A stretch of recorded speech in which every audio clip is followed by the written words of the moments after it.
All right, I am showing that it is 7:01 and we'll call the meeting to order. We currently have a quorum present with one absence. Moving down the agenda, starting out with citizen comment period with library board. Are there any members of the audience who wish to speak? Seeing none, we will continue on. Consent items. Item 1, consideration and possible action to approve the May 11th, 2023 library board meeting minutes. If you don't mind, take a second to look over the minutes and let us know if there are any comments or requested amendments.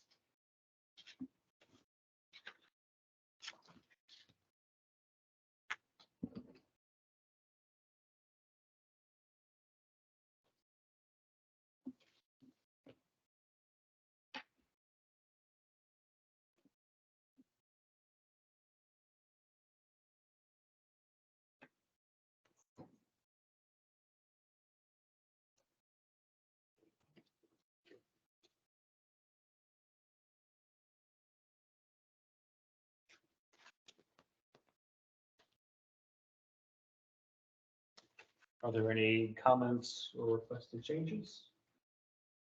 Hearing none, is there a motion to approve the minutes? There's been a motion. Is there a second? Second. Seeing multiple seconds, all in favor? Opposed? Passes. Moving down to new business, item 1, consideration and possible action on the library card procedures.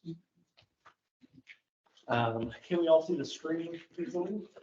If it works for you all, we'll continue like we did last meeting.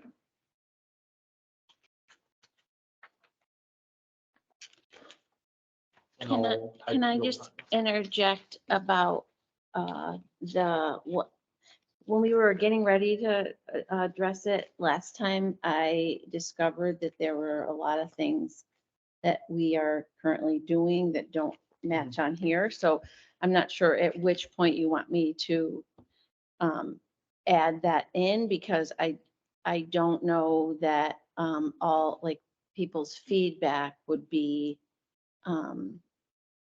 fruitful if it's something that already is being done, that we wouldn't have to have a discussion on it. Really, there's a bunch of things that actually just need to be put in here. Yeah, a lot. So that I don't know the best way to go about it is what I'm trying to say. So I have all the notes on what we're doing that is different than what's listed here. Yeah. So I don't know at what point you want me to share that. That's So I would propose that we first hear from incorporate those changes, and as we include them, maybe we'll just real time point out things that we have from our individual recommendations and incorporate them as we go down the list. Does that work for everybody? Any objections to that?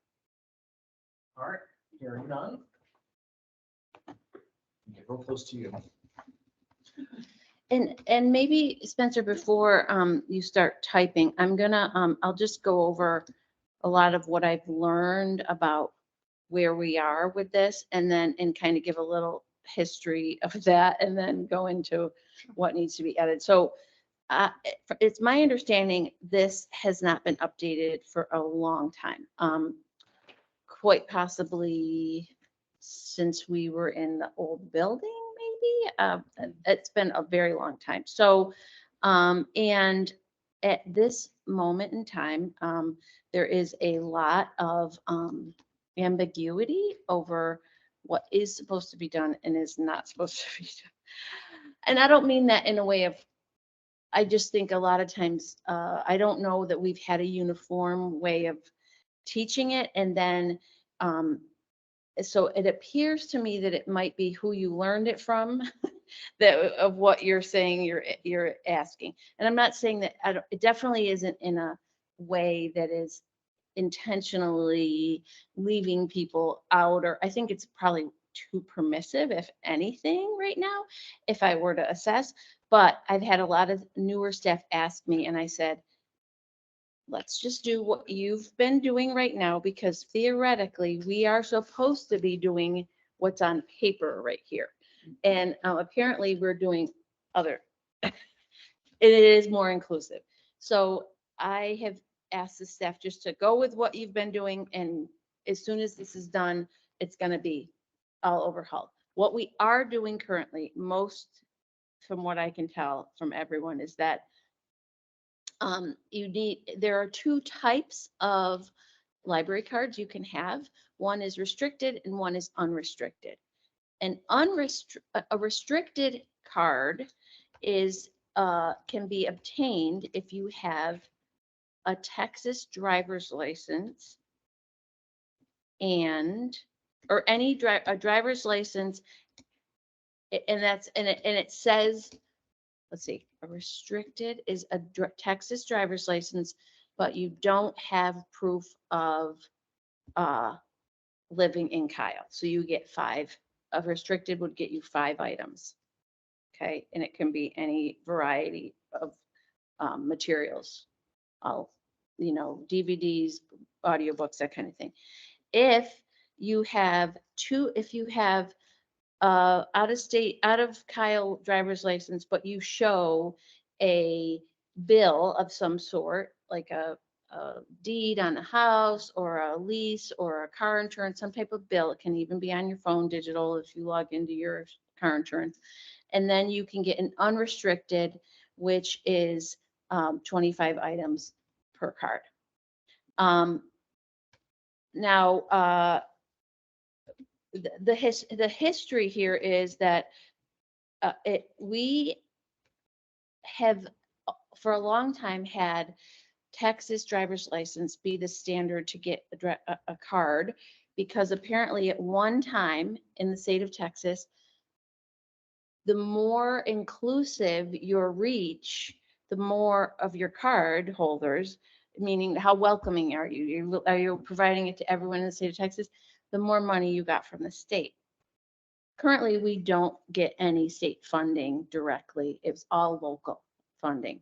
So that is kind of a holdover, and it's actually pretty unusual in libraries that there is not an out of resident card that usually is obtained through paying out of resident fees. We do get money from Hayes County every year. And as a result of getting that money, we do agree to allow anyone in Hayes County to get a card.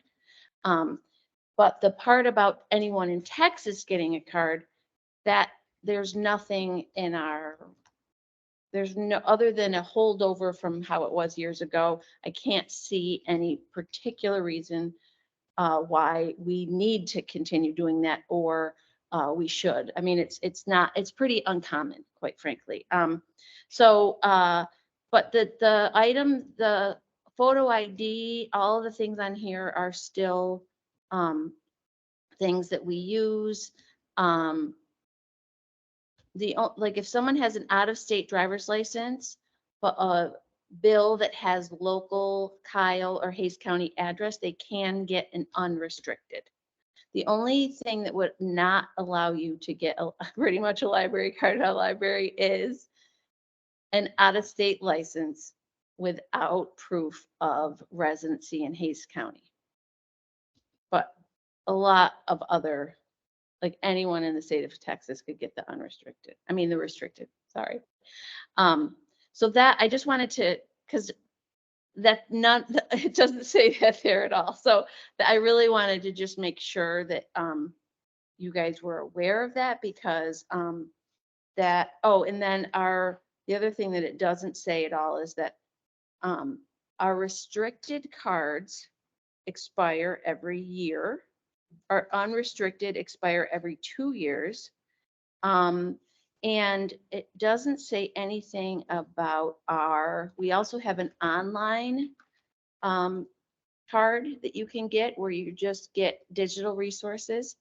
It doesn't say that anywhere on here. And when you get a digital card, you do not have to come in. You just upload the required documents.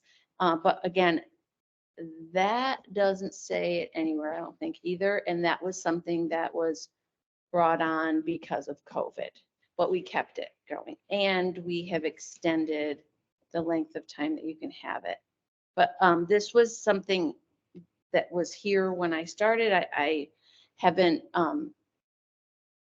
added it to the website or anything because as far as I am concerned, I can't change policies or add policies without the board's approval and possibly city council. So, and if you all have different recommendations for me about how we're doing this and whether or not to recommend that staff do this differently or whatever, I'm totally open to that. It's kind of one of these things where it's like this can of worms that we're looking at and I'm like, okay. And I really, the staff also knows that I'm really wanting to clean this up and clarify because there is a lot of confusion and unclear information. So. And so Colleen, to make sure I understand where your headspace is at with the value of the different forms of library cards. Mhm.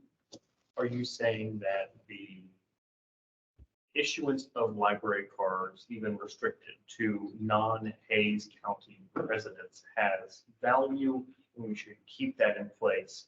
Or is really because the funding comes from Hayes County and comes from local sources, not state sources, it's better to be more limited in the issuance of cards to only those that reside within the territory of Hayes County? I think it makes more sense. I think To be restricted. to be restricted, to limit the cards, free cards. I mean, honestly, I really feel like it's something that there's movement to change around there's possibility of moving where our revenue could be coming from. Right now, we don't get any revenue from out of residence, out of Hayes County. Right now, we get revenue from library fines, for example.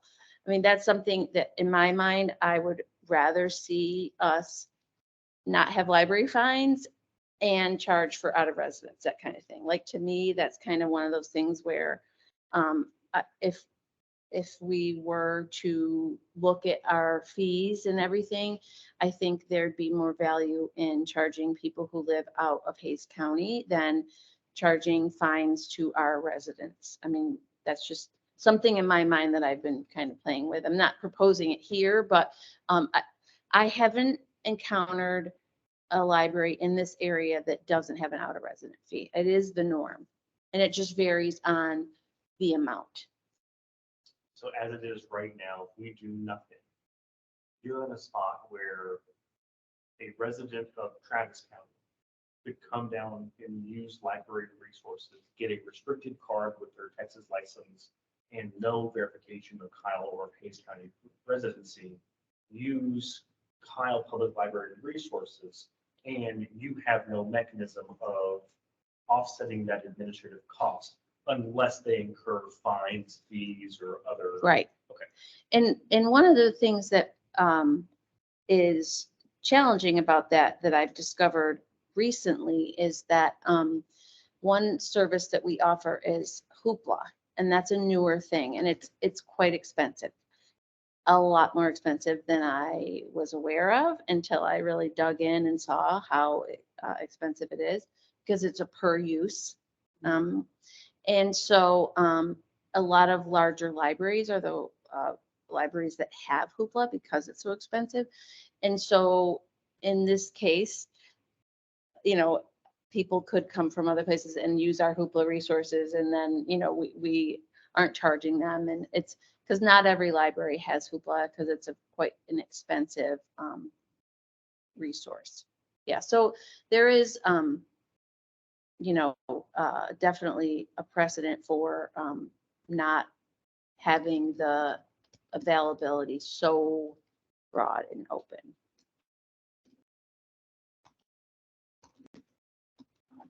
Any other comments on this topic before maybe I can propose some changes to the existing policies.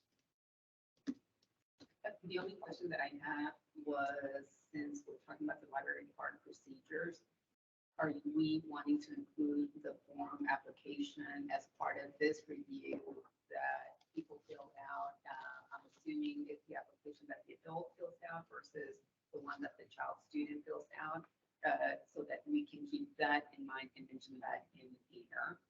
That's an excellent point, and I actually have it, and I forgot to grab some for you guys, but I went ahead and talked to a few staff members about this, and because they're the ones that help people fill it out all the time, and I was like, well, what's missing on this? And so, yes, I think, I don't know, I could go get one for everyone, if you'd like, and I can also just pass this around, but we didn't propose to talk about that, so I don't know if we can or can't, but I was thinking that as well. Together, right? Because if there's going to be some restrictions or added language to restrict certain individuals, you want to make sure that whatever you have in the procedure coincides with the form. Absolutely. Do you want me to go grab some? Here's what I propose instead, just like how we had with the collective development policy, the appendix in the back that had that form. Yep. What if we finish what we want this to look like from a policy standpoint, this meeting, and that way next meeting, we can maybe get the electronic copy of that and make those edits on that version of the document, kind of staple them together if you want. Could we also include the digital card form? Yes. Yeah. think, circling back to talking about the resident, non-resident thing, I would like to say that I agree that it makes, the standard is for the cards to be limited to residents unless they pay an extra fee. And I am in agreement with that and would advocate moving forward in that direction, as long as we, while doing that, we're really thoughtful about making library access available to people who may not have permanent or traditional residence they are in this area, but they may not be able to get those specific documents. I think there's some other documents or ways that we can identify them to make sure they're able to access the library. So while we're restricting in one way, we're making sure that we are being inclusive in other ways. And maybe just kind of straw poll of the group and trying to figure out where we're all sitting policy.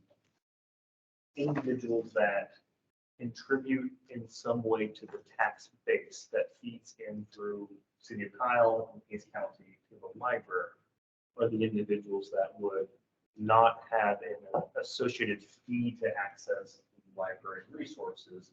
It's only individuals that can't be verified as contributing to the tax base of Case County or City of Kyle that would have a higher fee associated with the cost. Well, I think a lot of libraries have, I don't think it's necessarily based on tax base, it's based on geographic location. So like Boston Public Library has forms that you can submit from something like some type of homeless shelter or something like that, that show that you are geographically placed in this area while you may not be paying any taxes. Does that make sense? Mm-hmm. And so those people would have access to library resources.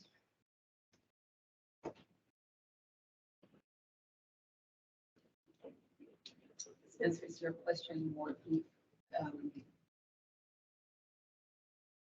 Residents of Kyle in Case County should have access at no cost because the library is being funded by those entities, maybe not the resident, the individuals, but it's coming from funds from Case County, specifically from City of Kyle. I don't know, maybe that's what you were referring to. Exactly, yeah. So not saying that library should run a profit. It's a non-profit institution. It's a governmental service that costs money to do things. That's the starting point for sure. But if the funding to the library comes from the City of Kyle or from Case County, for certain purposes, which it sounds like make sure that the citizens of those jurisdictions have access to the resources that were fitting that role properly and not charging people who are intended to be funded by Hayes County and City of Kyle for residing in that jurisdiction from exclusion from the resources. How do we determine the fees? I think it makes sense for people outside of Hayes and Kyle to pay a fee, but how do we determine what that is? Generally, you sort of do in the past, when I've looked at things like this, you do a sort of a study of what fees are around the area and you sort of assess the size of the city and that kind of thing. Most libraries, like I said, have fees associated with getting out of resident cards. And one thing I forgot to share that is another reason why allowing anyone with a Texas driver's license to get a card here, there's something that we have here called the TextShare card that is actually part of our accreditation. We're an accredited library. We have to do an annual report every year. And part of our accreditation is we get a TextShare card. We are allowed to give the TextShare card. So that means that any accredited library in the state of Texas, under the TextShare plan, you can go into your library as a patron and ask for a TextShare card. That TextShare card enables you to get a free library card at any library in the state of Texas that's participating. So, and it waives an out-of-resident fee. So for example, Austin Public Library has an out-of-resident fee that's like $125, $150 or something. So if you get a TextShare card, you can go to Austin and get an Austin Public Library card with a TextShare card that you get from us because you belong to Kyle Library. So it's a wonderful, amazing benefit of being accredited. It's one of the best benefits of being accredited. And so that's, for me, one of the reasons why it doesn't even make sense necessarily that we just give them to anybody who has a Texas driver's license, because then what's the purpose of the TextShare card, which is a benefit of being accredited. So just one of those things that one of our policies that we're going to work on is the TextShare policy, and we are not there yet, but it is something that is a really great benefit that we have. The TextShare card is free to patrons of this library. No, a TextShare card is free to, if you are an accredited library, any patron of yours that has a card is eligible for a TextShare card.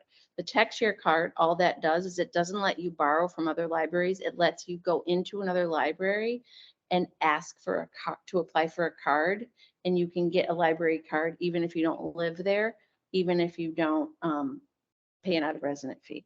So say your mom lives in Dallas and you go to Dallas all the time. You have a TextShare card from here, and you can take that TextShare card. It's not your library card, it's a separate card. It just says TextShare. And you go into the library in Dallas and you say, can I please get a library card here? And with your TextShare card, without showing any other ID, you can get a library card there. And you can do it in every library in the state of Texas if you want it for free. I have a question. Yeah. So Hoopla is expensive. Mhm. Would it be, when I'm thinking about out of residence, folks who would want to get in a card who don't live anywhere near here or who live out of the area, how frequently are they going to come to the library, and what resources would they be using? I tell myself probably Hoopla or some type of digital access or something like that. And since Hoopla is a big expense, would it be beneficial to the library to charge for a digital card for Hoopla access and just digital materials for that? For an out of resident or for everyone? Yeah, for out of resident.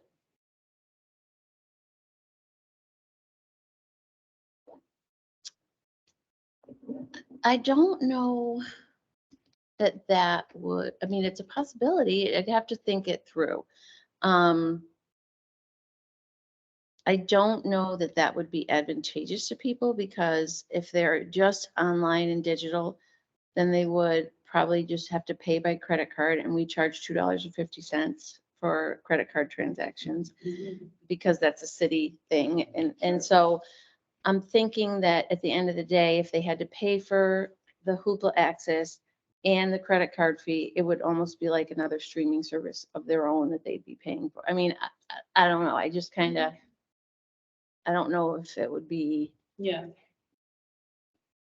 I guess it would just absolutely depend on the cost. I do Mhm. know, because I'm an avid listen, ebook reader and audiobook reader, and they're expensive. Audiobooks are very expensive, and Hoopla, I subscribe to like 7 Hoopla account libraries, and I pay for a year at all of those libraries. And it's cost effective because it is cheaper than buying than one ebook or one audiobook that costs $40 when I can get a subscription. but if for you got a 60. tech share card. Well, some are for out of state though, like Oh, even yeah, out of yeah. state, not even just Texas, like Oh, anyone okay. digitally who wanted to access that. See, From anywhere.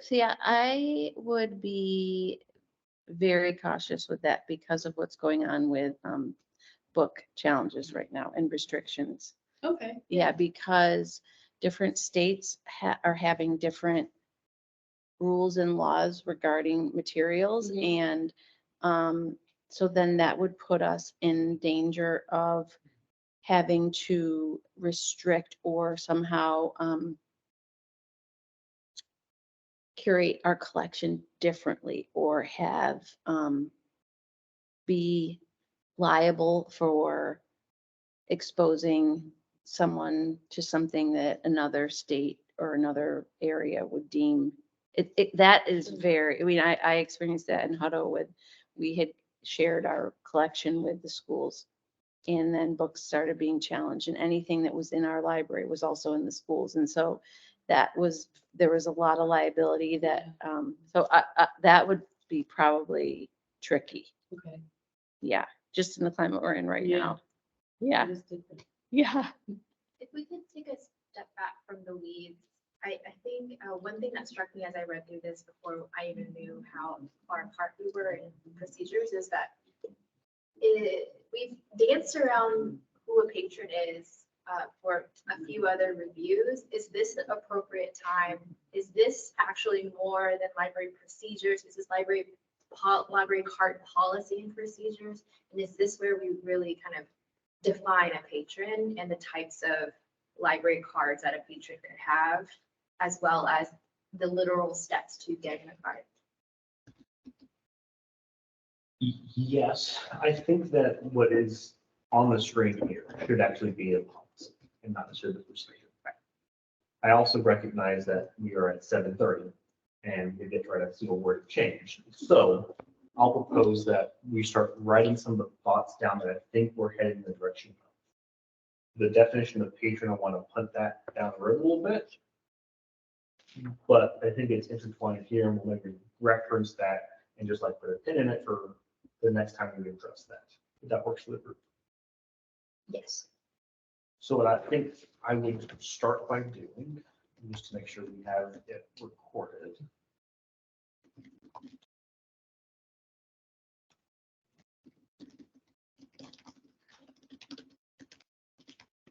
Going down to the bottom.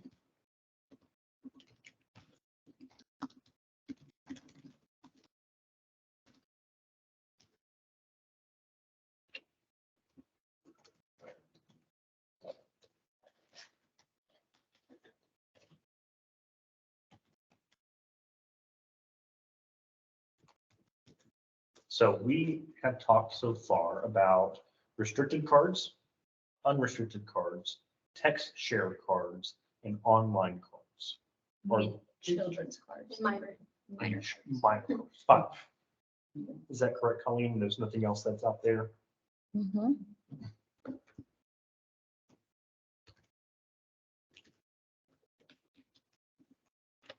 And I think defining patron, it does sort of is separate too, because, In my mind, a patron may be someone who uses the library but doesn't necessarily borrow materials.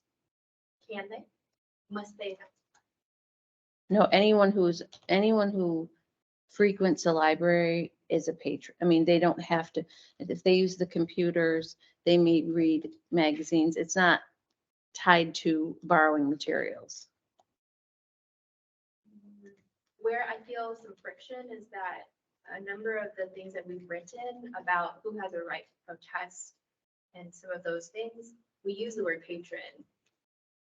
Does that still jive? A person that is not a card holder in this library? We use it almost interchangeably with card holder in certain places, correct? In our previously drafted proposed policy. And so does that still hold water? If a patron is also a person that we don't know their name, they come in, they have no record, they have no card here, they might use a computer or not, they want to protest something. Do they still have rights to do that? We don't have, again, Spencer wants to punt that. I think it might be something worth considering in future. Is cardholder synonymous with patron or not? And I would also note that under the proposed ordinances that are being considered by council, I think they also defined one of these terms that we just want to be cognizant of as we. Mary, we should have a glossary, a running glossary that I. Mhm. You're- So I think maybe we'll look at that as well. So next meeting business definition of patron. Is that it? That's all I need, right? I don't want to commit to that only because I don't know if we want to look at 2, 3, 4 more policies and see how to use those in those before we make one kind of overarching definition.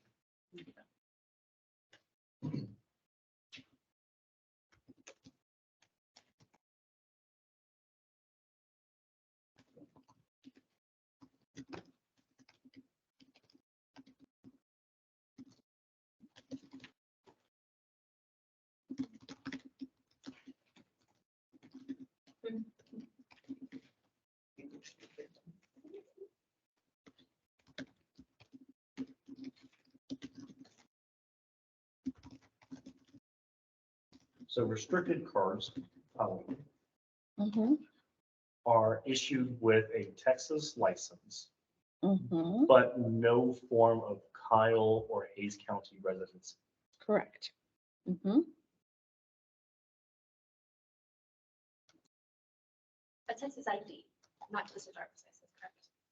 Right, it could be ID, yeah, It could be one of the non-driving IDs. A Texas state issue. Yeah, yes. And so looking at the existing policy where we show a passport, Texas wouldn't issue that and a passport would not qualify for a restricted. Mm-mm.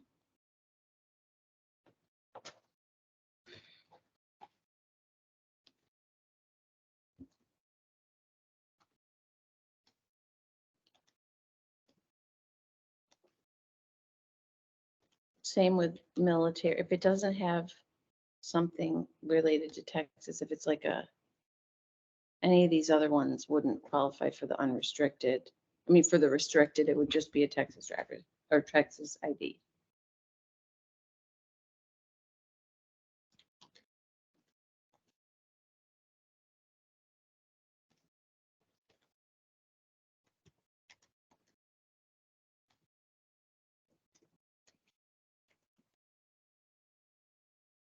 As I'm going through here, please call me out if you don't like it.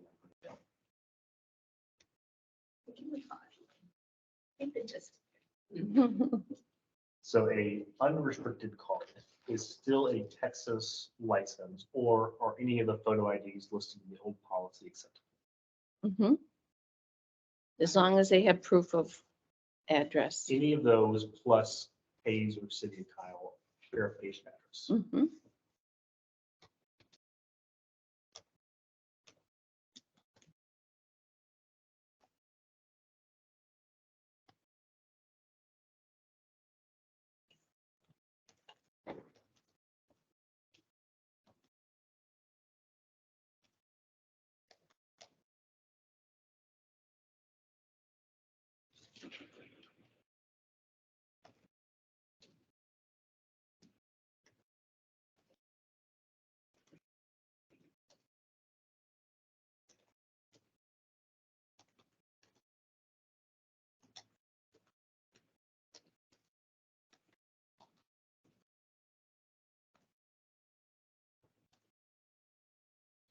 spell check.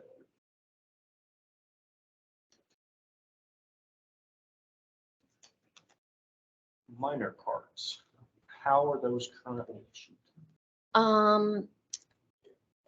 Similarly, the only thing that's different is that, the children must be present to get a card. And, yeah, parent, legal guardian are responsible for any fine, fee, or, I mean, just what's there. I mean, nothing, a parent doesn't have to have a card for a child to get a card, but the ID and all this has to be provided by the parent in order to get a child card. Same criteria. It's just that, like, if I want a card for my daughter, but I don't want a card for me, I could fill out the application with her information, but my driver's license and that kind of thing. And can that be restricted or unrestricted, or do they? Depending on, it follows that same, set of criteria. It's the minor must be present with the parent legal guardian. The parent legal guardian must provide verification as outlined in one of the other. Exactly. Okay. Yep.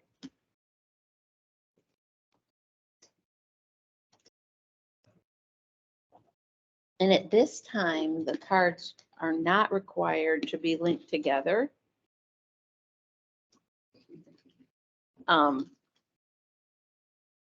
Yeah, we do have a setting in our circulation system where you can, and it's just, you have, family cards, I mean, partners don't have to be linked. You can ask if they want to, but right now, parents don't have to be linked to their children, which is something that could be looked at as well.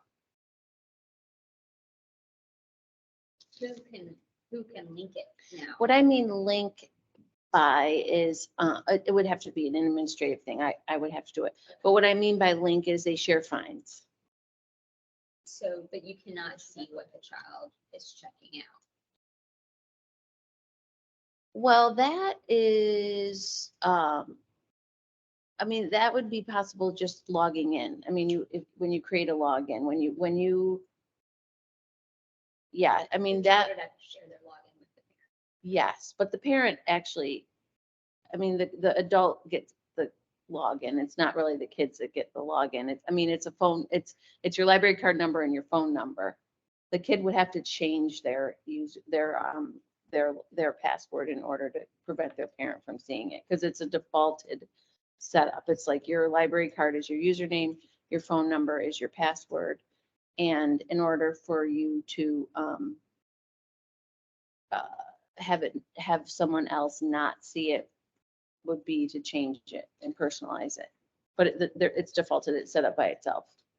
But what I mean by linking, I'm just talking about fine sharing, basically. So, if someone in the family has, $20 of fines on their card, it doesn't show up on mom's card or sibling's card. That's what I mean, that you can link them. Or digital card? Digital, yeah. Or it's either digital, online. I'm not sure what the official thing is on our website, but.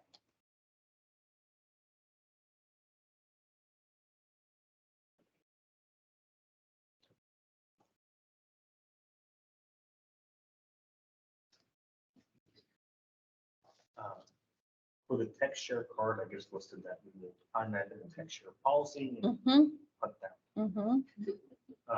Digital cards, those require the same types of identification but provided inside of a online form, Mhm. and that matches restricted or unrestricted. Correct, as of right now, or is I there? might need to get clarification.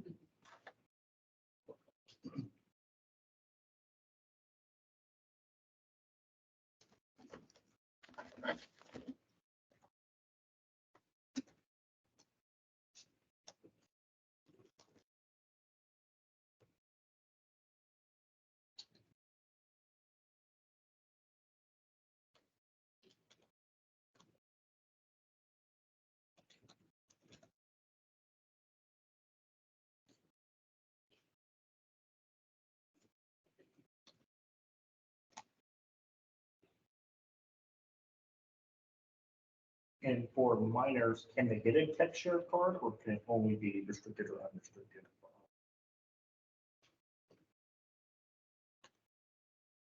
Minors, I believe. I think I have to look at the tech share policy. We have our own tech share policy that, I mean, there's certain requirements that are required by the state if you participate, but then we can modify our own. So I would have to, I don't think it's for people under 18. I think it is for adults, but when we get, I'd have to verify that.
Do you feel comfortable with that of requiring the registration form and then providing whatever documentation is appropriate for that?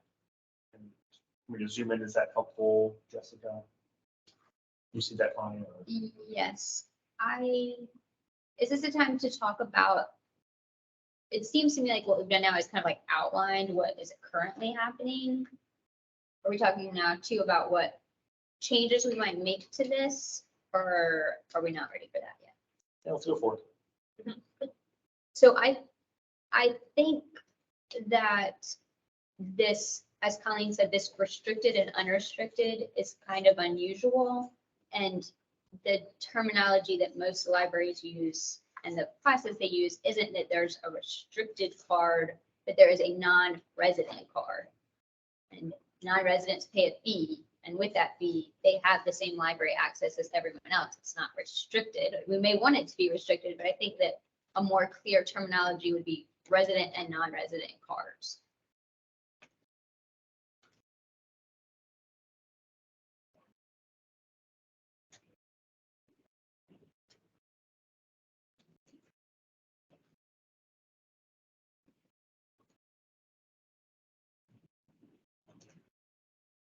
And then I think it needs to be clarified, a resident of what?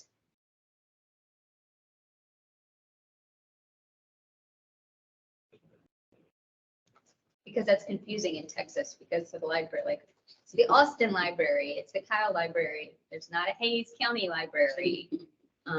So And does this not provide that territorial justification or? I think that's clear if that's what everyone is agreeing to. That's what we mean by resident. I'm cool with that. I think that's what San Marcos Public Library does to a resident of the city of San Marcos for days. We reordered that, so residents.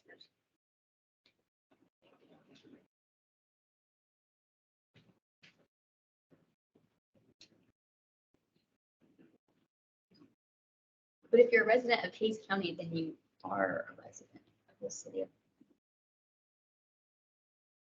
My preference, while that is factually correct, is to keep it distinguished. That way, should funding changes in the future occur and one drops out, you just change one word versus. Okay.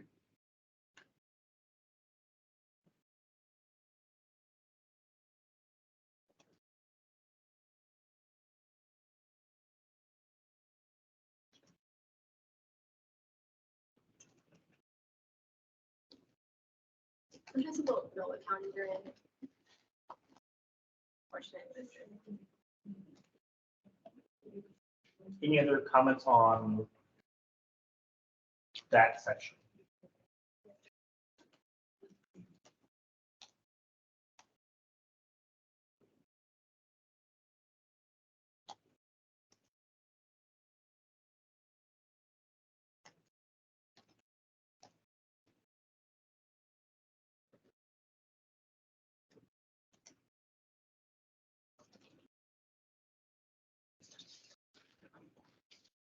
I think the only other comment about that section is whether or not there's gonna be a fee for a non-resident card. Because I would argue that the section right now is called registration, but it's not really that section, so we're gonna add to that section about registration. So that's What do you, so I guess, Just answer a the lot of questions of Jessica, I think we'll add fees in a separate section and outline what that is. Joy, what do you think is missing from here that we should add? Well, like if there's a fee assessment or that, that should be in the registration process form. So we can change this to be a different title. Okay. Or we could just pin it that, because right now all it says is, if this is the registration process, fill out a form, give the identification as we outlined.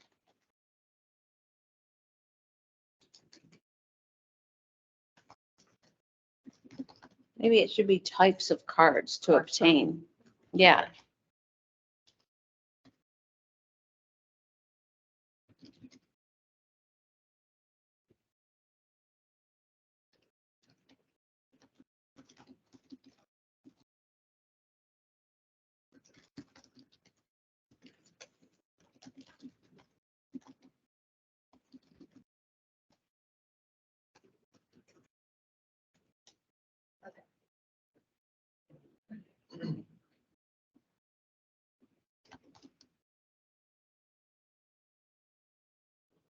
And then Colleen, do these ID types still hold true?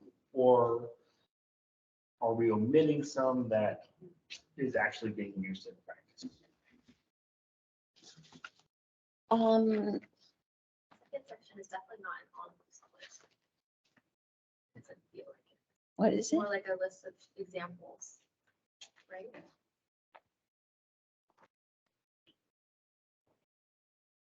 I didn't hear what you said. The second list Uh-huh. is, it's, I think it is just a list of examples. It is not a definitive list.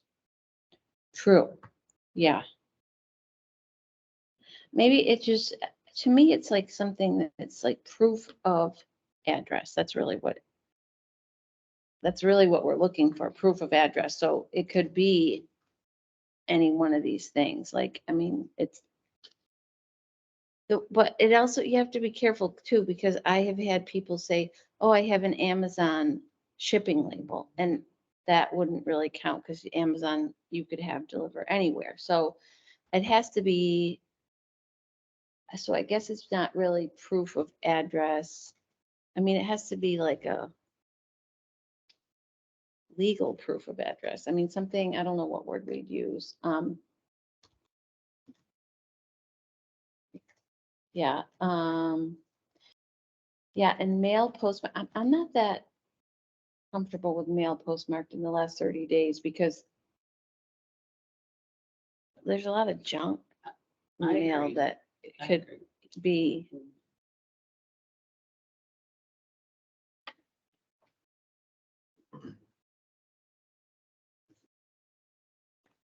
I have the list pulled up from the Austin Public Library of what they allow, which may be helpful to use as a reference, as it may have been updated more recently than this one. Is that of interest to know what's on their list? Yes, and before we go on, I want to make a quick note that it's 7:50. Does anybody have a hard cutoff time at 8? I also recognize that we have a lot to still go through, both in the agenda and everything else, and I want to be respectful of it. So unless there's strong feelings that we just work through until it's done.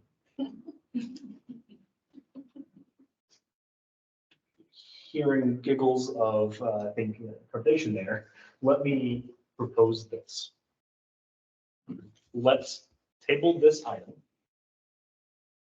And I'll skip down to item 3 of new business. And Colleen, maybe this is where we talk about some options that we've been brainstorming for the group that might make this more efficient. Hearing no pushback, I would make a motion that we table item 1 of new business, the library card procedures policy, until next month. Can we just make one minor change? The third bullet, green card for permanent resident. One more. I can put it in the registration. One more. Can we do 2 forms of valid identification? Okay, Good. so there's a motion. There's a second from Joy. All in favor, Aye. opposed, passes. I would also make a motion to table the circulation policy until next week, next month, sorry. Is there a second? Second? Second from Christina. All in favor? Opposed? New business item 3, discussion of future policies for consideration.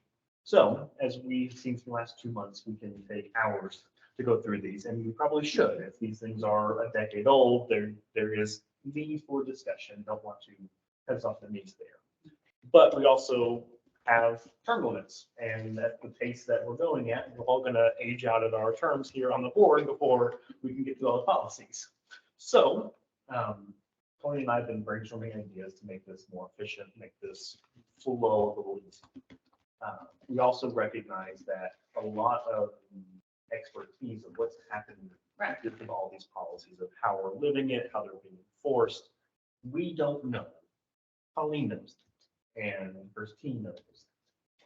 And I want to balance properly the drive to get this all done, but not put a whole lot of extra burden on her and her staff that would make their life a lot worse. So one of the thoughts that we had is that we break up these policies and form basically subcommittees. And that we'll group into subgroups that are less than quorum. That way we can have open dialogue within each individual subcommittee. The rules there, you can't kind of spread out beyond that committee, and that would violate the Meeting Act. You don't want to get into that, but you have less than a quorum, there could be a robust open dialogue. As part of that process, we would assign out policies to each of those groups and work on an interim period of 3 weeks between each meeting. That way they can draft a language, and we come to the table with a draft, kind of like we're doing right now, for discussion with the whole group in the open meeting.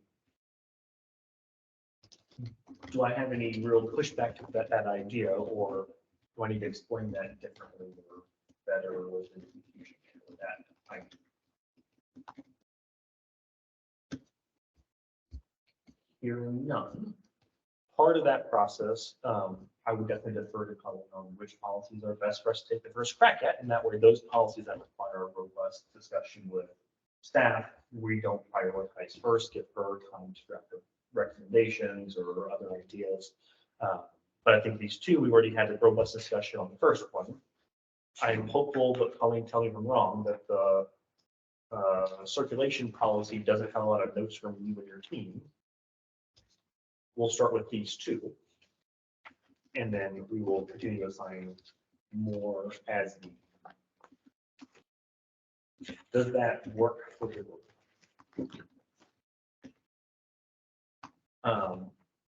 One of the assignments that I'm gonna ask out, if yours are okay with that, I don't mind asking out groups, or if you want to have a more robust discussion on that one.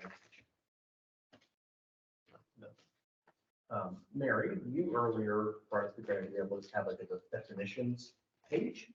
So I'm gonna task you with that one, is as we go through things, write down all the words that we need to find, and that way, Yeah, absolutely. perfect. Jessica, Yes. if you don't have enough on your plate with minutes and everything, I might task you with this policy we've been starting with. Since I think you've had a lot of discussion, and you have some research on what other libraries have had, I think put you in that first group with others, not by yourself. Don't feel like you've got it on your own shoulders. But this would be the one that you would start drafting. Yes, library card procedures. Yes, Got it. And Mary is going to be working on definitions. definitions. Okay. And the definitions would be for the entire policy, Catalog. all, okay, got it. I think it's just like starting a glossary, in essence, dictionary, or whatever. Yeah, and what I'm thinking of is like, when you go through like laws passed by the state, where you have that first section of these words defined as that. Yep. Does anybody want to volunteer to also join and help Jessica with this library card policy? Joy. So I'll start with that division. So then Christina and Morgan, would you guys mind being the group that works on the next policy, the circulation policy, drafting up something comparable to this? Absolutely. And I also just love the idea of going to other library sites and seeing what they do, because this, to me, is very, very short. And so I think there's a lot of room for, I mean, we don't have to have extra words that are unnecessary, but if we're missing things that are important, I mean, that's what I always do, is look at what other libraries doing, go to the Texas Libraries, State Library Commission website and things like that. So I would just encourage you to expand your your view to beyond this, because this is really short and I have a feeling it could be embellished a little bit. In terms of like, maybe not saying what it's gonna be, but like, what about this? Don't forget this. How about this? That kind of thing. I have a clarifying question about our possible work dynamics. Since we will not be a quorum, we can communicate and do whatever we would like. Like if Joy and I would like to have a shared Google document or something, we could have a shared Google document. Meet for coffee, do Okay. whatever you guys need, as long as you confine that to only the two of you. And of Okay. course, Colleen can be included in all that kind of communication. And then maybe just send over your final proposed drafts for the July meeting to me and Colleen when I ask for the updated agenda items for the July meeting. So final proposals 1 week before whatever date we are getting ready to set for the July meeting. Correct. Okay. Final drafts. Or Yes. just drafts. Because, theoretically, if it's not part of the agenda that's posted, then we aren't supposed to look at it, according to our open meetings laws. And then Colleen, you and I will coordinate on kind of the next set of policies and things as we get through these, as well as the pending ordinances and stuff too, Mhm. out there. That's good. Okay. Thank you, guys. Moving down to continued business. Item 1, consideration possible action on the interlibrary loan policy.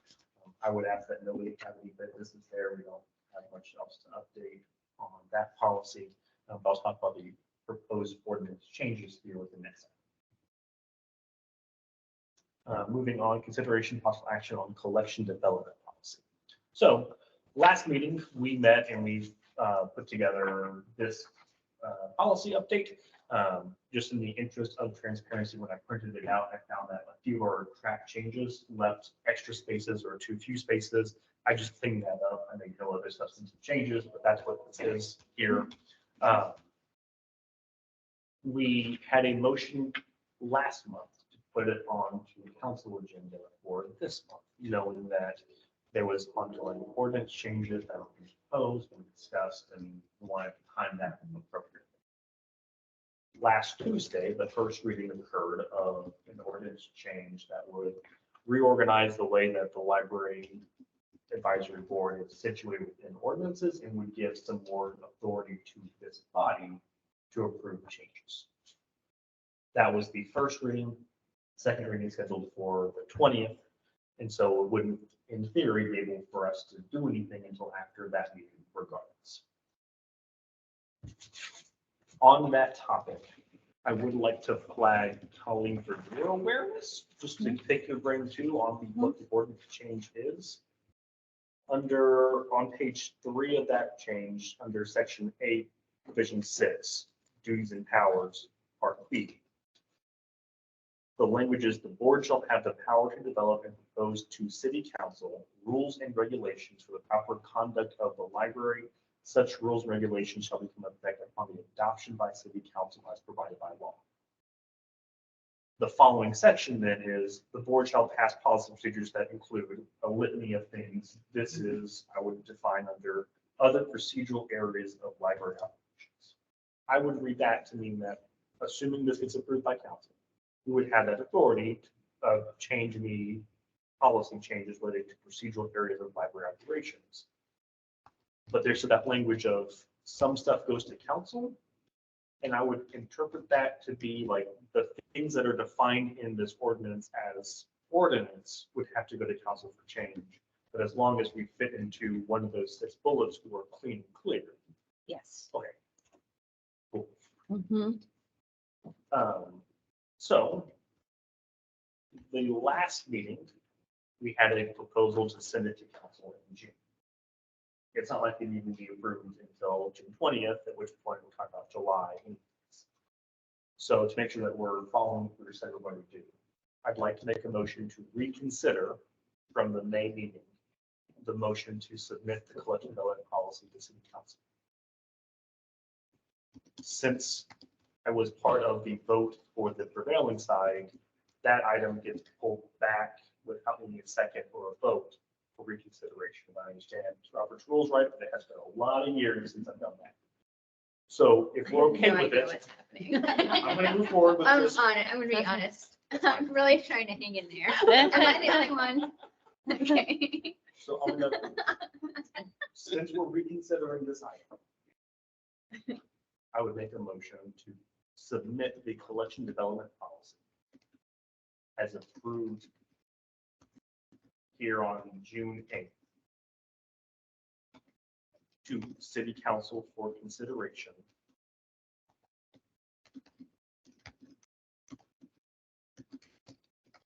In a July 2023 meeting under the current ordinances of the city of Concord. Got it. Okay. That So that's way- if that it doesn't pass. Exactly. Okay. That way, if council decides, hey, we've read the second time, we don't want this, we want to keep it the way that it is, in July, we would submit this policy for their consideration. If, however, they say in June 20th, no, you know what, that's fine, this goes down to the library board, you guys can do that. That ordinance supersedes, and therefore we then have the authority to approve this, and this wouldn't go to council. Because it's that option either We're way. doing dual tracks. Is that what you're doing? They're closing up. I wanted to make sure they were good. I told them it'll probably be after 8, so a lot after 8. No. Okay, motion, second from Christina. All in favor? Opposed? Motion passes. Is this auto save? Yes. Item 3 of continued business, library director's report. Okay, so we are well into our summer reading program. It's going very well. It's going very strong. We've been very busy. We have had almost 500 signups for the summer reading program already. And people can get prizes for different levels of reading. It's for adults and kids. The kids can get prizes after each level, but the adults and teens, it's for after 500 hours of reading and then after 1,000 hours of reading. So it's like 2 big prizes for the adults and teens. We also have the Kiwanis group is donated bikes for kids for the grand prize of the summer reading program. And then there's some big prizes for adults and teens as well. So that's going very well. Our programs are really full and people seem really happy. Our staff is adjusting to how busy it is. We haven't been this busy since 2019. So it feels like people are coming back to the library and participating, and it's been, and some of our staff haven't been through a summer reading program since, they're new since then. So it's, we're doing our best to keep each other going and supported, because it's a lot. We've been busy, but it's wonderful. It's wonderful. The job is posted for Kara's assistant library position. She's retiring. We are having a gathering for her on Monday, June 26th from 12 to 2. It's kind of like an open house. She didn't really want to party, but we said, how about like a potluck, or like it's not really going to be potluck, but in case she's watching this, it's going to be better than that. But she agreed to a potluck, and which we do a lot at the library, and so it'll just kind of be come and go. So you're all welcome to come if you'd like, and it's kind of come and go just because it won't feel like she has to give a speech or whatever. Just people come by and wish her well. We have our new city manager started on May 22nd, Brian Langley. And I've had the opportunity to meet with him and share with him about everything going on in the library, and ways that I could use support, or that we could use support, or just some things, direction that we're looking to have support with. Wonderful. I'm really excited to have him on board, and if you haven't met him, I hope you will soon, because he's great. We do have a new format for reporting to council. In the past, I think you guys may be aware that many of us would go to the city council meetings and do a report, part of the city manager's report, and give updates on the library and such, and parks would do it and that kind of thing. And he has switched that so that he's actually providing council with a newsletter every week that we all send in information to him that they create. And so his objective was to make our city council meetings not last quite as long, and still share all the information. So that is a new change. And just if you go to a meeting and expect to see me giving the report, it's just things are changing a little bit, and it was just great and typical for having to manage a new manager, which is great. I'm going to be doing a Kyle Market Day booth. The first one is this Saturday, so we'll have a library booth at the Market Days at Mary Kyle Hartson Park. And I'm not doing July, but I'll be doing every other month of the year, just to get more exposure to the library, get people signing up for library cards. We won't actually be giving them out there, but they can get an application, get information, maybe do story time, that kind of thing. I'm not quite sure how busy it'll be, but I'll be ready for a lot of different things that I could provide during that time. So that's this Saturday, 9 to 2, and it's once a month, the second Saturday of the month. Let's see. We just purchased new study carrels that are in our quiet room in the library. Our quiet room, this was actually our previous director, Paul's idea, to get study carrels for the quiet room, because it was sort of seen as not being used very much because of the setup of the room. And it seemed like one person uses it and then closes the door, and then no one else really uses it. And so he had the brainstorm that maybe if we got study carrels, it would encourage that, collegiate kind of setting where multiple people they have the privacy of their own little study space. So we now have 6 carrels in there, and he had budgeted for it from the year before. And so we got them, and they arrived, and they've been assembled, and hopefully it'll make a difference in people using that room, more than one person using that room. We did get these art panels as well that we're going to be using for right now. They're covering up our leftover books from our book sale, but we are going to be using them to display more art, and partnering with the Art and Cultural Commission in schools and stuff to do art displays throughout the year of student work and other artists in the community. And I actually am trying to find a partner to get with for our donated books, because I've been trying to get in touch with Thrift Books and I have not had success, but it's really tricky to get rid of donated books. People don't seem to want them. And so I'm trying, Thrift Books and Better World Books are really great because they, you can send them the books and they'll repurpose them and sell them or whatever. And sometimes you get a small cut and things like that. But I have not been successful in having them respond to me. So yes, the only thing about that is, which I might do, is you just have to bring them yourself. It's a lot of, yeah. And Are the slides in really nice shape? Because another option is stagers for realtors. If the yeah, book looks nice and if Yeah. the color scheme. yeah, that's a good idea. Half price books used to sell their.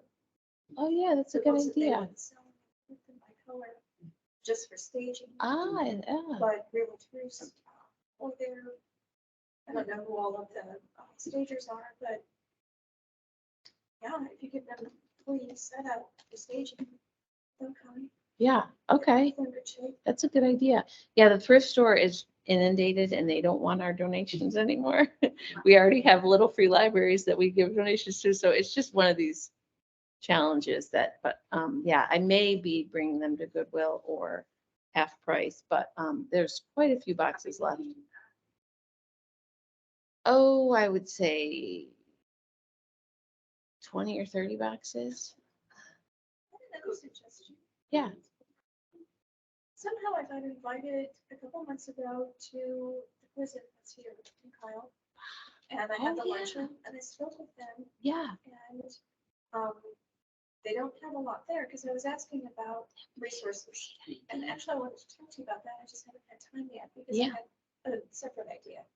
But if a lot of the books are, I don't know, educational or appropriate, or I don't know how you determine what should go into a prison system, but they would take them.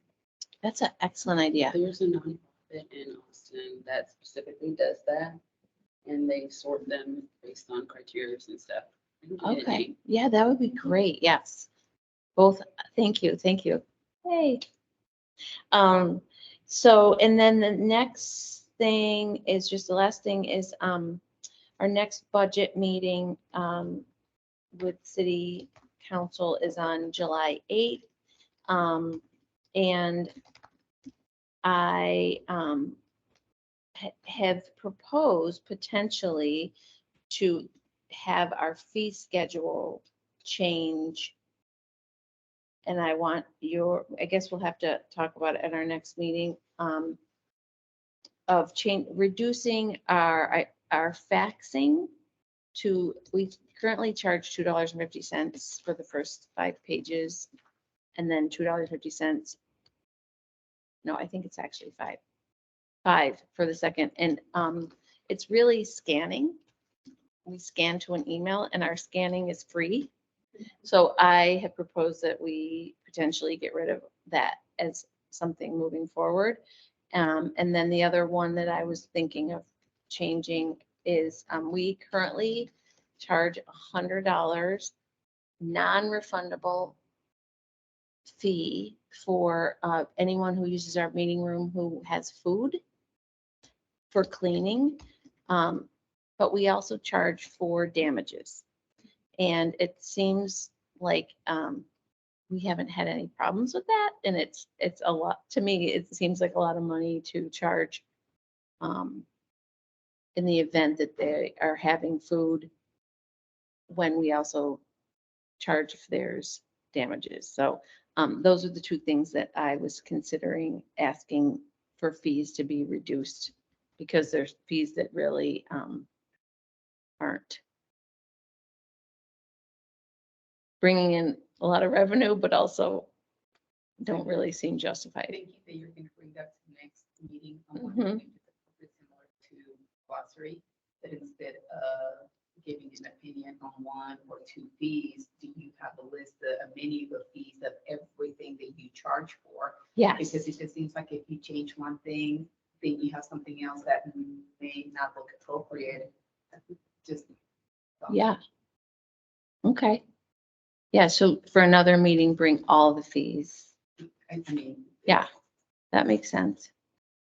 If the group is okay with that. I just think it just seems like it would be better to review all of those fees simultaneously. Yes. Instead of one at a time. True, I like that, yeah. And one other thought, I don't know where it fits in though, is that assuming the ordinance changes go through, that are on the second reading next bi-weekly meeting, the board would be tasked, this board would be tasked with fine schedules for overdue books, lost damaged materials, charges, and other administrative fees. And so that sounds like that role would be delegated down unless council, if you know more, wants to continue to house or be aware of those fee schedules. I don't know if you know anything else there. Well, I think the fee schedule is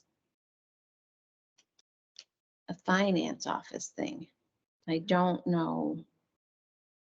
That would be one in my mind that I thought would stay with it, like city council having to.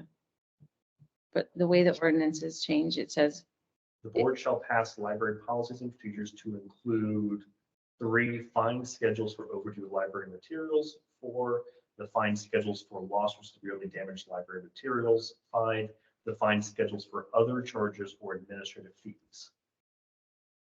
That's pretty rough. yeah, okay, well, good, yeah, then. Yeah, like bring it to to another meeting. I think that, Or at least have a list of all the changes, all the fees at one time, that way. sounds good.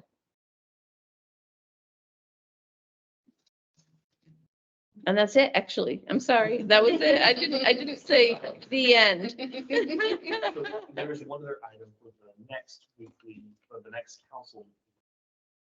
It had been scheduled that the library update would have been last Tuesday. And I was gonna go present on behalf of us for that meeting. Due to mix up or whatever, it's gonna be next meeting, which is the 20th. I just have to be flying out that day on a work trip, so I can't present to council that evening. So we would need to have somebody else volunteer to give that report instead. And what exactly do you need presented?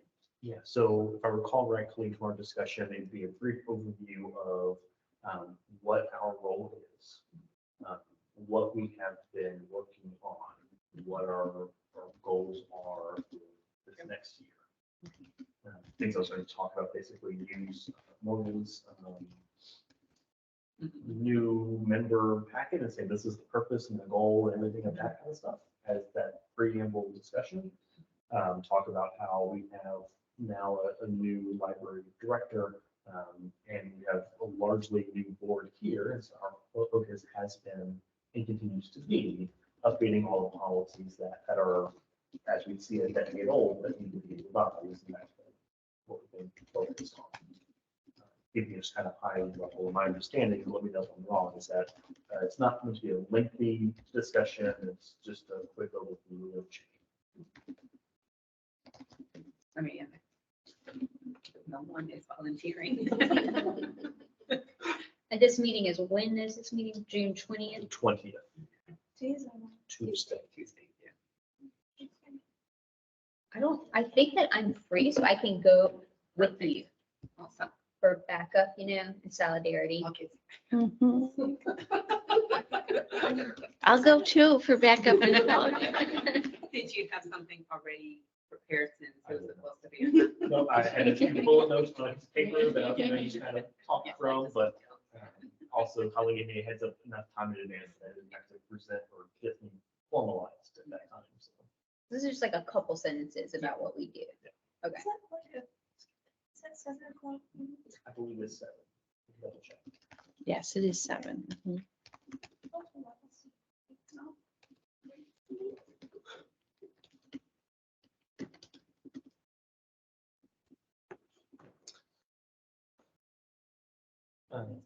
If nothing else on that topic, item 4, Friendsville Tile Library report, unless they gave you one, Mm-mm. we'll continue on. Next, moving on to announcements, informational items, and next meeting. Item 1, consideration of potential rescheduling of the July 2023 meeting. The next scheduled meeting is meant to be for July 13th. However, Colleen, I know you were expecting to be out during that time.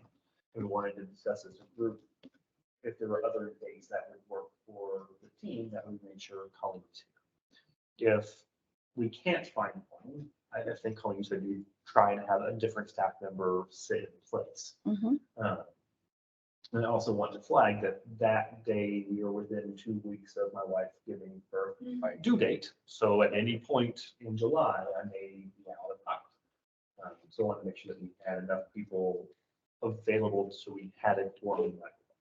And I obviously don't know if Grace is back in her seat yet at that point. So in theory, we could have a meeting in which there's 2, 4, 5, which is still quorum. But if we lost one more, we'll be getting a little dicey.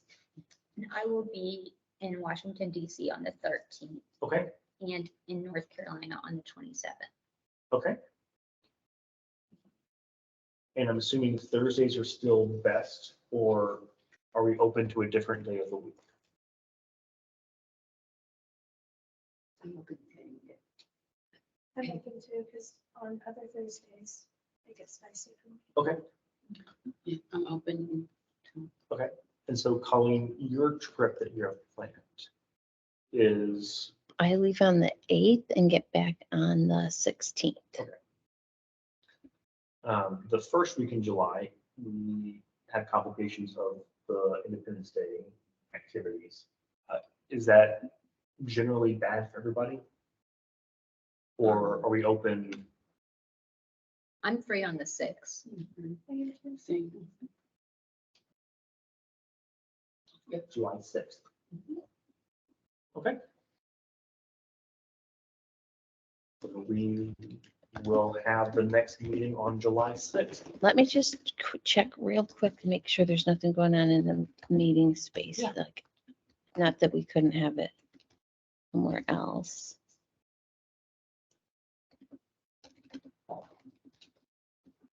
Oh, wait, hold on. I mean, that is a city council meeting that night, if anybody wanted to go to that. Because of the 4th of July, it was changed to July 6th. I don't have to go. Well, theoretically, I don't have to go unless I have an agenda item on there. I don't know. That's the only thing I'm noticing that could be a conflict. This moment in time, I don't anticipate having an agenda item on there, but, What time is the city council meeting? 7. Are we allowed to meet at 6 or should we just choose a different day? There's something prohibiting us from meeting at 6. I don't know. I'm open. I'm cool with 6. Does that make? Yeah. Does that make, is that enough time to? I think so, yeah. And if there isn't anything that I have on the agenda of the city council meeting, then I can just stay longer if the meeting goes longer.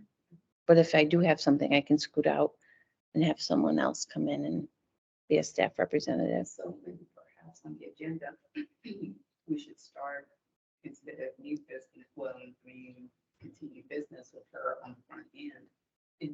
The only consideration I have there is, isn't this the template that's hard to move around? No, I can change You it. can, Yeah. okay, Mhm, good. mhm. That's good. I can't change the topics, but I can change the order. Okay. Yeah. So we will plan to meet next July 6th at 6 p.m. I would ask that the subcommittees have their drafts ready by June 30th. Plus any other topics that we want to add to the agenda for July 6th. Which is just.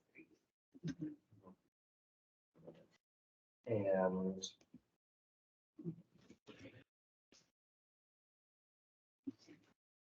in that interim time, Colleen as well, I'll put you on what our next set of policy topics will be. That way, in theory, July 6th, we can approve what has been discussed, plus the new drafts, and then assign out the next round of policies. Sounds good.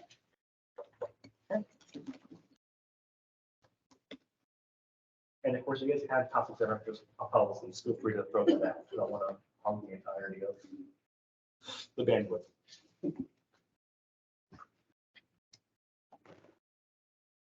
That's the end of the agenda.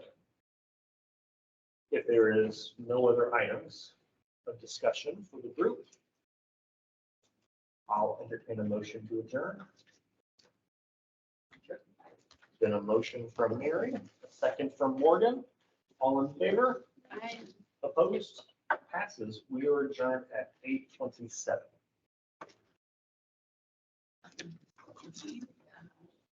This. Oh, clean.